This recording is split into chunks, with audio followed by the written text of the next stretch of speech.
Hi, good afternoon, and welcome to the 2020 Economic Survival Channel and Guide and Resource. From all my viewers, I'd like to thank you for following us for the latest rounds of talks. Today, I would like to briefly talk about three signs here that we've been three things in particular that we need to be very concerned about heading into the fourth quarter of 2019 and the first quarter of the 2020 economic season. Slowing job growth is the first topic. The second topic I want to talk about is ghost cities. Ghost cities that we're seeing in various world economies in India and South America. Could that become a thing in the United States? And I'll explain in a minute. And the last point is the debt, the heavy consumer debt, corporate debt, and world debt. What is being done? What solutions are the current is one current political candidate offering to help alleviate some of this consumer debt that we are all facing down the barrel in the next coming years. So first, slowing job growth. According to a report by payroll processor ADP, businesses added a lackluster 135,000 jobs in September. That's down from a record number in August. It also sharply revised down its estimate of August gains to 157,000 when originally it was forecasted to be 197,000. Meanwhile, in Europe, Germany's growth forecast was again cut, fueling greater worries about sluggish growth in Europe. Well, we've seen that recently. And you notice now that the Dow Jones is still not and been able to break 27,500 and basically all of October. And so this is what we're looking at.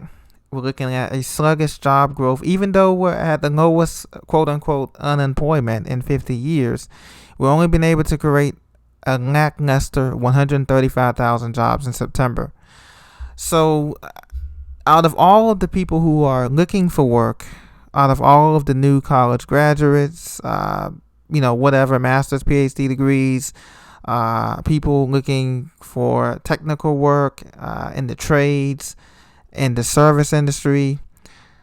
Out of all of that, according to ADP, we've only created 135,000 jobs last month.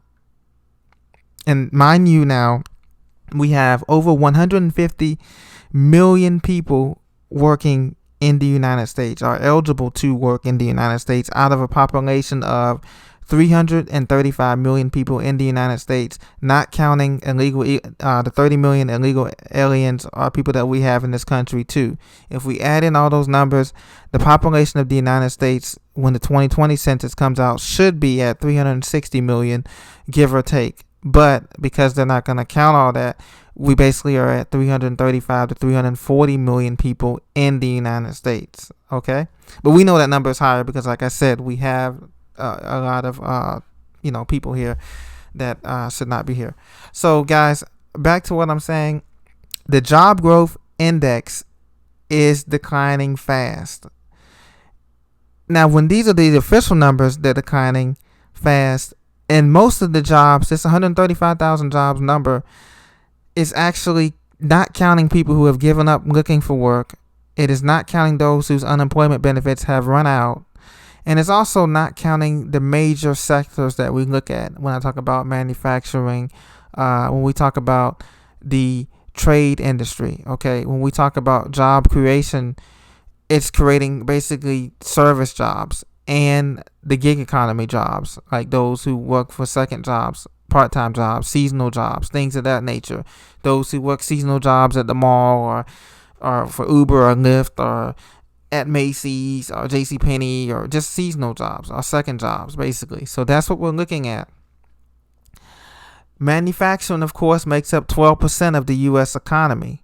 But the troubles in this sector recently, since the summer of 2019, has led many to believe that we are definitely heading for a recession. And we've placed the odds of recession at 40% next year, according to some economists. Now, and one big thing to watch out for in terms of this job loss thing is going to be watching out for Boeing Air. They are in big trouble trying to get their stock back up. Trying to get this 737 MAX approved by the FAA has not been easy. Talks have not gone well. And the stock plummeted over 5% just this past week on the Dow Jones. If they're not able to sustain any greater things, then they're going to have to either start laying people off, or the stock is going to plummet even more further. And that may drag down the rest of the blue chips and other stocks in the market. So that's something to look out for in terms of the deepening job losses that we're experiencing here.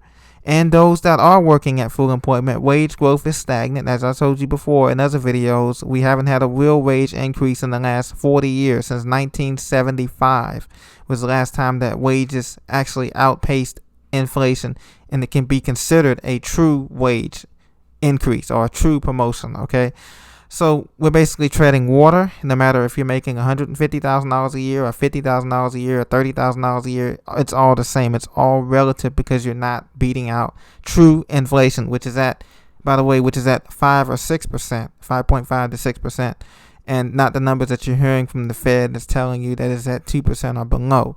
Okay, so keep that out in mind as we head toward this deflationary depression or recession, whatever you want to call it, is coming soon. Now, second topic that I want to get to you